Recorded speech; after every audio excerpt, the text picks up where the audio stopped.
सभी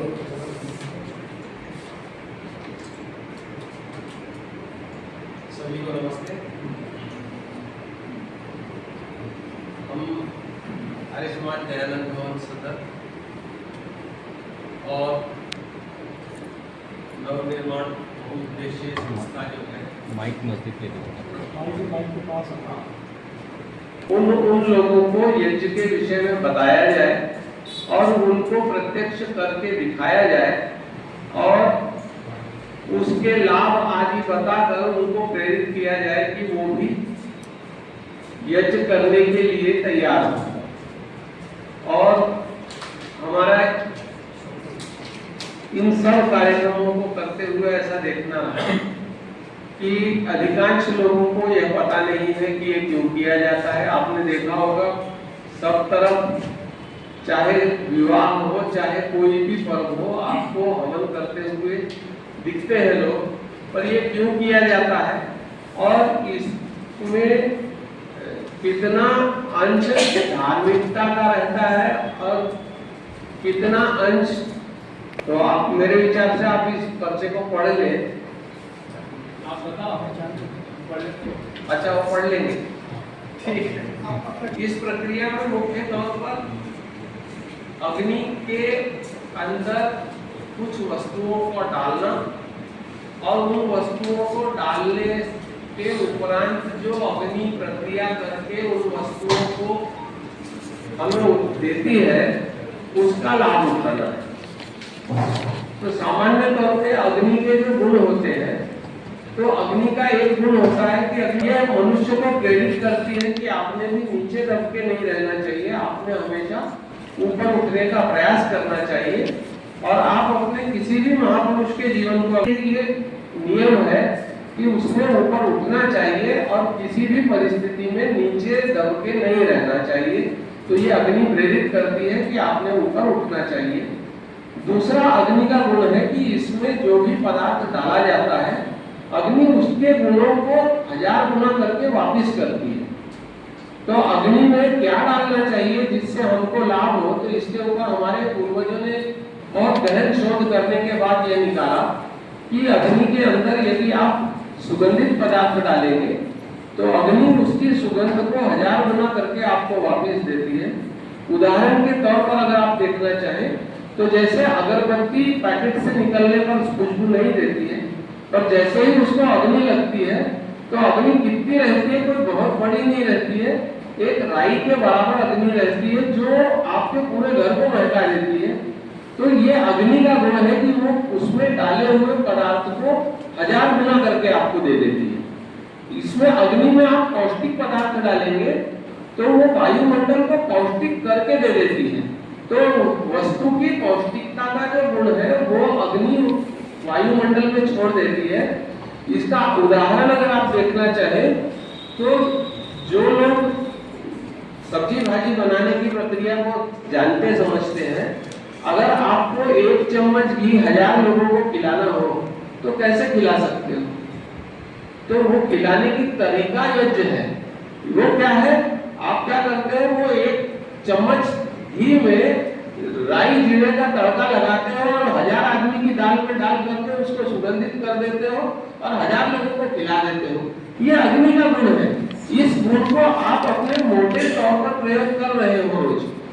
ऐसे ही अग्नि में यदि आप औषधियां डालेंगे, हमारे यहाँ कैसा है कि हर 2 महीने में एक मौसम बदलता है, 6 मौसम है हमारे यहाँ, तो साल में 6 बार आप बीमार होने की संभावना रख के चलते हो। उन बीमारियों को ठीक करने के लिए जिन औषधियों का प्रयोग किया जाता है, उन औषधियों को यदि आप अग्नि में डालोगे तो अग्नि उसके गुण को 1000 गुना करके आपको वापस देती है। और आप उस औषधि को वायु के साथ जब अंदर डालते हो तो वो सीधे आपके ब्लड स्ट्रीम में मिक्स होती है और सीधे ब्लड में जो मिक्स होती है वो सबसे पोटेंट मेडिसिन होती है। तो ये हमारा जो यज्ञ करने का जो प्रकार है, ये बहुत हाई पोटेंसी की मेडिसिन क्रिएट करता है, जिससे जो रोग आने वाले हैं उन रोगों की औषधि पहले आपके अंदर मौजूद रहती है, जिसके कारण आपको वो रोग आकर के आपको नुकसान नहीं पहुंचा सकता है। और इसमें अगर आप मीठा पदार्थ डालते हैं तो मीठे से क्या होता है, जो धूम्र निकलता है उससे कॉलेरा आदि जो बीमारियां होती हैं उनके कीट मर जाते हैं।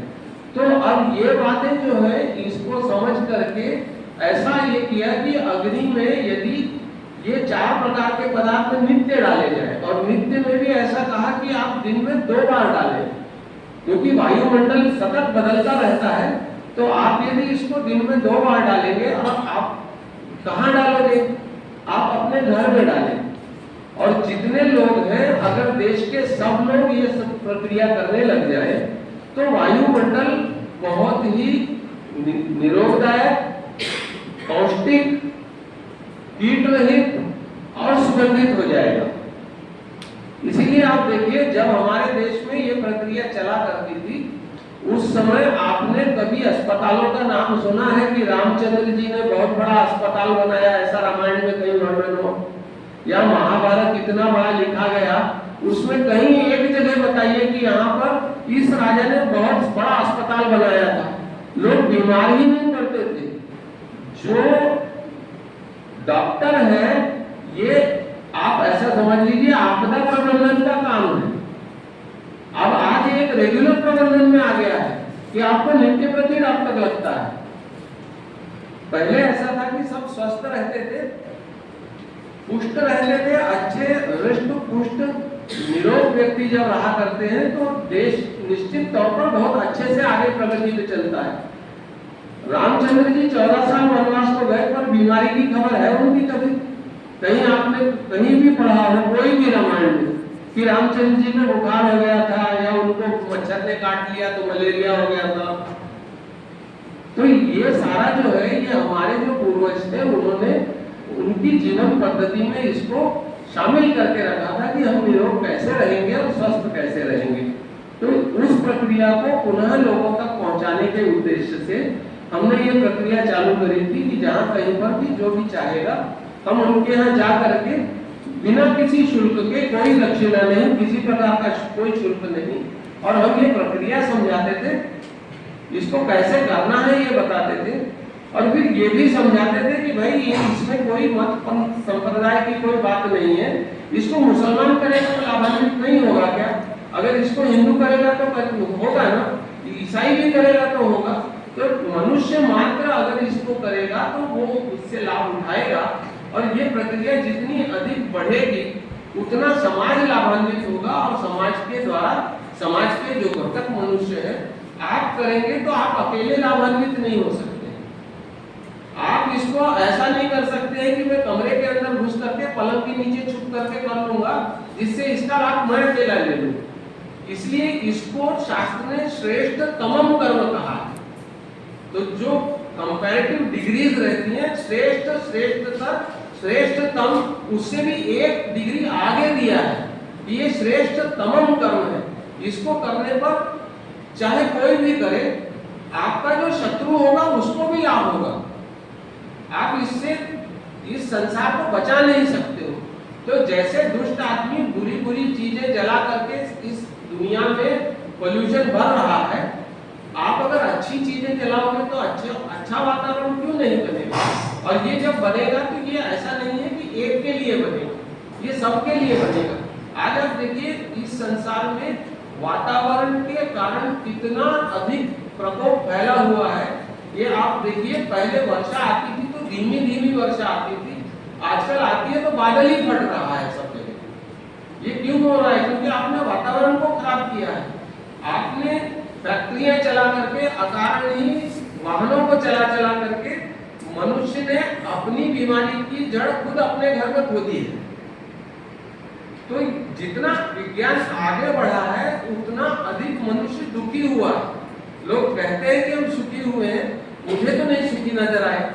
आप जाकर के डॉक्टरों के यहाँ देखिए, अगर सुखी हुआ है तो डॉक्टरों के यहाँ भीड़ नहीं होना चाहिए, पर डॉक्टरों के यहाँ बहुत भीड़ लगी हुई है। और ऐसे डॉक्टर हैं कि आपको एक बीमारी के लिए बुलाते हैं तो 4 बीमारी और देते हैं। जबकि हमारे ये जो डॉक्टर शेंद्रे हैं, ये नेचुरोपैथी वाले हैं, तो इनके पास में जब कोई बोलता है कि हमसे नहीं बनता है तो लोग इनके पास